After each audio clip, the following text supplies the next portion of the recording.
안녕하십니까. 오늘은 2분기부터 하반기 화학기업들의 실적이 좋아질 것으로 예상되는 근거 중에 하나인 코로나와 수혜주원화 마비로 인한 물류 대란의 진행 상황에 대해서 한번 알아보고자 합니다.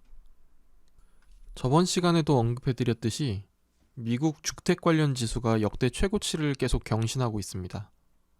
특히 목재, 인조대리석, 플라스틱, 그리고 시멘트 등의 재료가 엄청난 공급 부족 현상을 맞이하고 있습니다. 하지만 아까도 말씀드렸듯이 주요 항만 정체 그리고 수혜주나 사고로 인한 운임 상승으로 인해서 우리나라 수출 기업들이 빛을 보지 못하고 있는데요. 해운대란의 현재 진행 상황에 대해서 제 나름대로 한번 정리해 봤습니다. 현재 가장 문제가 되는 지역 중에 한 곳입니다. 미국 서안의 롱비치항입니다. 로스앤젤레스에 위치하고 있는데요. 전체적으로 엄청난 물동량을 맞이하고 있는 모습을 보여주고 있습니다. 단순히 기사에서만 항만이 호황이다, 물량을 처리하지 못한다라고 나오고 있는데 자료를 보시면 알 수 있습니다. 114년간 최고의 호황입니다. 해운업계의 물동량이 서서히 늘어나는 조짐은 작년 말부터 보여지고 있었는데요. 여기에 치명적인 타격을 입힌 사건이 있습니다. 항만 근로자들이 집단적으로 코로나에 확진된 건데요. 이 1월의 대규모 감염 사태를 계기로 미국 항만들이 사실상 물동량을 소화하지 못하는 상황에 이르게 됐습니다. 보통 항구에서 짐을 내리는데 시간이 소요되기 때문에 하역장에 자리가 날 때까지 배들이 보통 항구 밖에서 대기하게 되는데요. 작년 말부터 서서히 이 대기 배의 수가 늘어나게 됩니다. 아까 말씀드렸던 코로나 확진자로 인해 항구가 거의 정지되었던 2월에는 최대 50대 정도까지의 대기 배수가 나오게 되는데요. 이게 그 항구 밖에서 대기하고 있던 배들의 수를 그려놓은 그래프입니다. 1월에 잠시 수치가 줄어들었던 거는 태풍이 와가지고 대피하느라고 항구 바깥에서 항구 안으로 잠시 임시로 들어왔던 거고요. 2월에 최대 40척의 배, 실제로 항구 안에서 대기하고 있는 배까지 합치면 50척이 넘는 배가 항구에 묶여있던 것으로 확인이 됩니다. 이 당시 배들이 묶여있는 시간이 최소 2주, 많게는 3주까지 묶여있었는데요.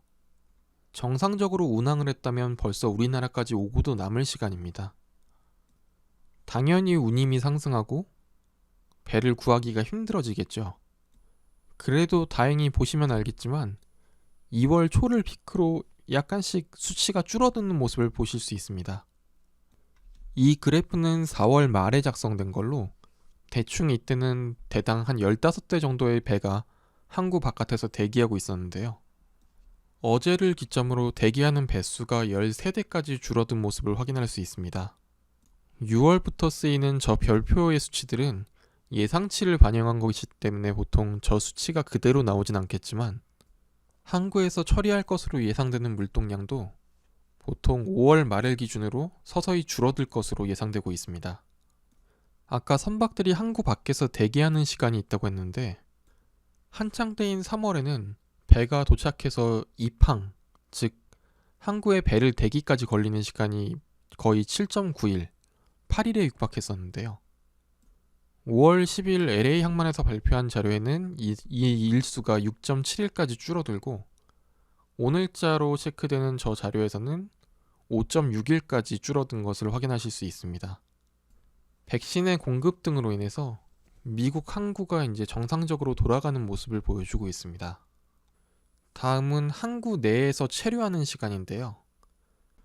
검역 작업과 하역 작업 등 항구 내에서 체류하는 모든 시간을 합한 수치입니다.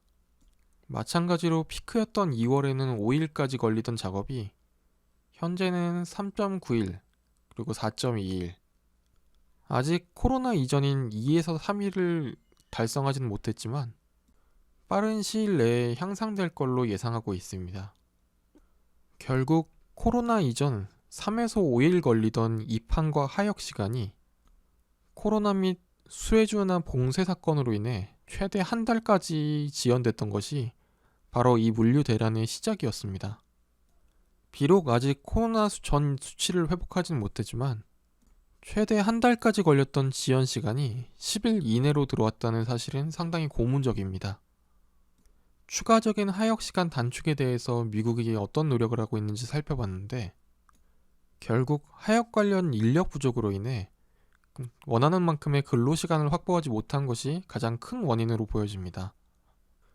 우리나라 같으면 저렇게 항만 밖에 배가 엄청나게 쌓여 있으면 아마 바로 24시간 근무 체제에 들어갔을 텐데 미국의 경우 현재도 8시부터 5시까지의 근무 체계를 아직도 고수하고 있습니다.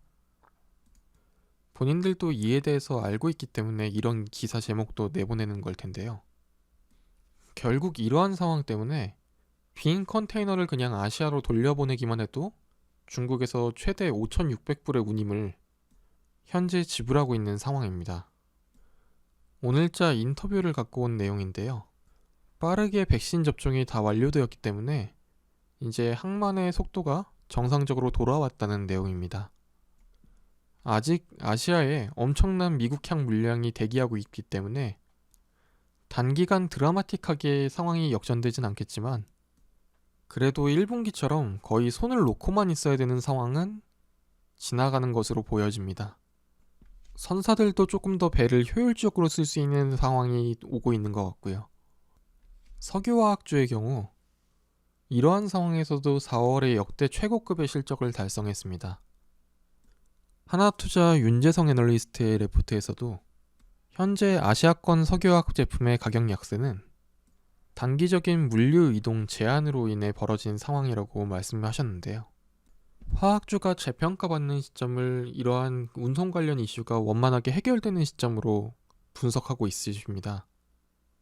현재 미국의 항만 정상화 속도가 점점 빨라지고 있고 미국과 한국 간의 주요 석유화학 제품의 스프레드가 역대급으로 벌어져 있는 현재 시점에서 관련 주가의 조정은 오히려 기회로 삼아야 될 때라고 생각합니다.